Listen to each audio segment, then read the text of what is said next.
see him in a new light, and that way, spiritually, you will in fact bring him to the good place. By seeing him in a new light, by seeing him as good, you will in fact accomplish spiritually that he will be transferred to the side of good.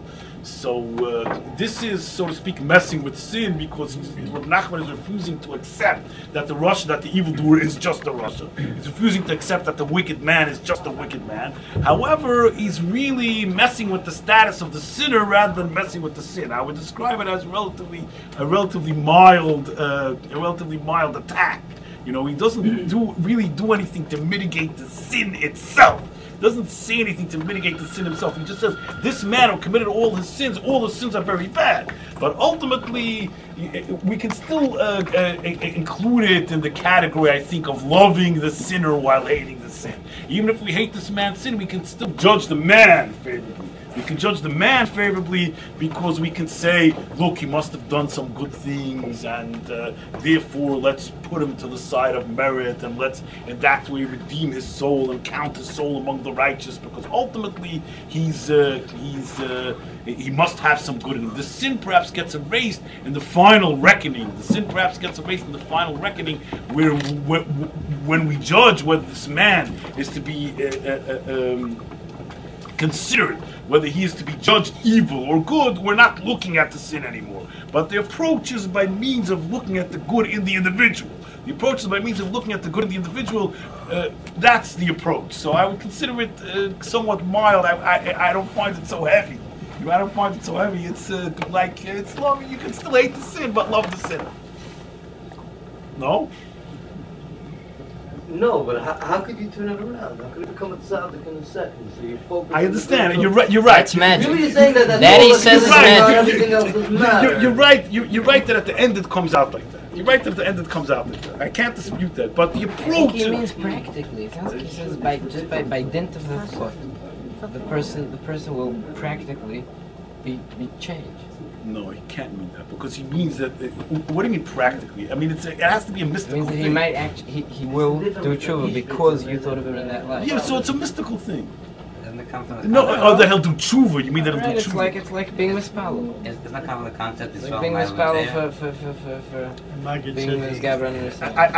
I think he does say that to Yosef B'tshuva, right. but I think it's there's something that comes before that, because he says by the days of the weights of my type some in rush about the don oisel kaf schools and the days at the mal oisel be emes mi kaf koivel kaf schools and That's how it happens. Okay, so then you understand. Well, in other words, that's how it happens, but it has to happen in a certain way. There has to be a process. That somehow by focusing on the good in him, you make the good in him more real. By focusing on the good in him, you make the good in him more real. As if epistemology, as if perception creates reality. Right, like it's a quantum physics. Physics. Yes, exactly. Which Nachman has all the time, the thought of something. Yes. So I think probably what he means is that it includes that in the Knesset's roles good. You could say that. Okay, you could say that's good. I can live with that. So you're making it very mild. You're making it very mild. Yeah, I'm trying to stress how mild it is. You're agreeing with me, basically. Making it even stronger. I'm trying to stress how mild it is. Even though at the end it comes out that the sin is erased. But the approach is not to the sin. You heard what the Reb Avram said over here? That it could be ultimately that the union of looking at the good in him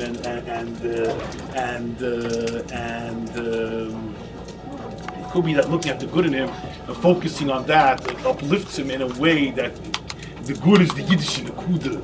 You know, he's a Yid, so he must have some good in him. So by looking at him that way, you might be coiling in Knesset Yisrael, you're bringing him back to Knesset Yisrael. That's very mild, right? That's very mild. I don't know. No, I'm not holding by that. I'm saying by this is a famous Torah. This is like a famous big Tzitcha Torah, right? So I'm saying it's not a very wilde Torah. I'm saying it's got still a Torah. I'm saying he's messing with sin, but he's not. Even without that, Magid says in Be'at the Tzaveh, HaTshuva gonus b'chet k'moy Hashem and Mosaias, so he could see in him. Wait a second. He could see the tshuva is inside the sin. The return from sinning is inside the sin, like the oil is in the olive. Okay. Now you're going to Minakan of Minakan.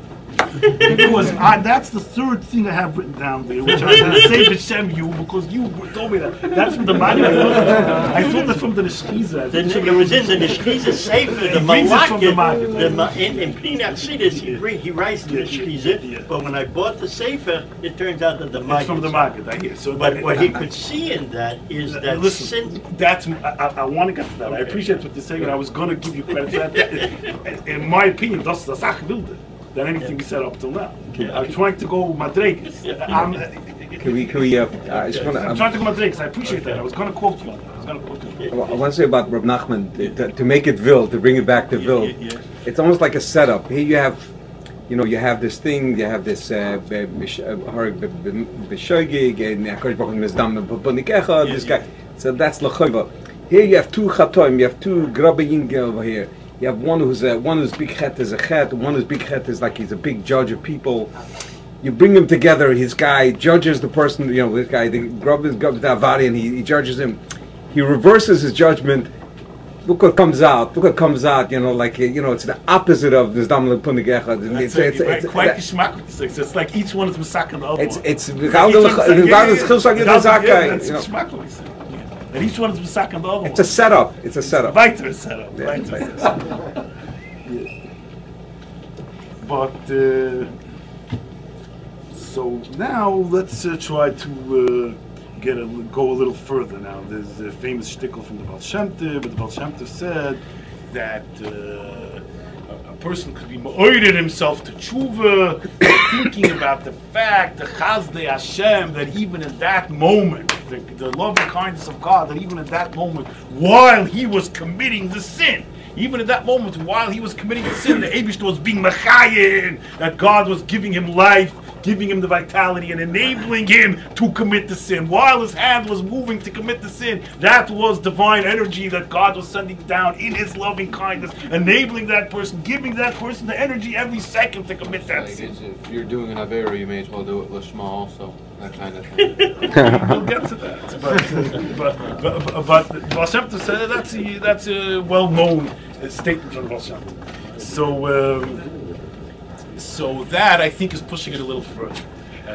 One of the ways a person can be nis'ored to tshuva, is to think about the fact that b'shas he was at the time when he was doing that Avera, that God was sending down his divine energy and giving him life and giving him the strength to do that Avera while he was doing that Avera. So I think that's pushing it a little further, because that is already pointing to a certain redemptive aspect in the sin itself, pointing out that God was present at the time of the sin. But that I'm listening. That goes back. That's Kabbalah. I mean, the Ramak talks about that clearly in the Toimah Dvoira. He talks about that clearly, about this Erech HaPayim, that these are the midas of God, that He gives you the koyach to sin. I'm totally makabel with the same. It goes back to Ramak, but I hold it's ganz shot. It's ganz shot. Yeah, but if we're talking about so you're saying that it's weiter not mechudesh with Chassidus.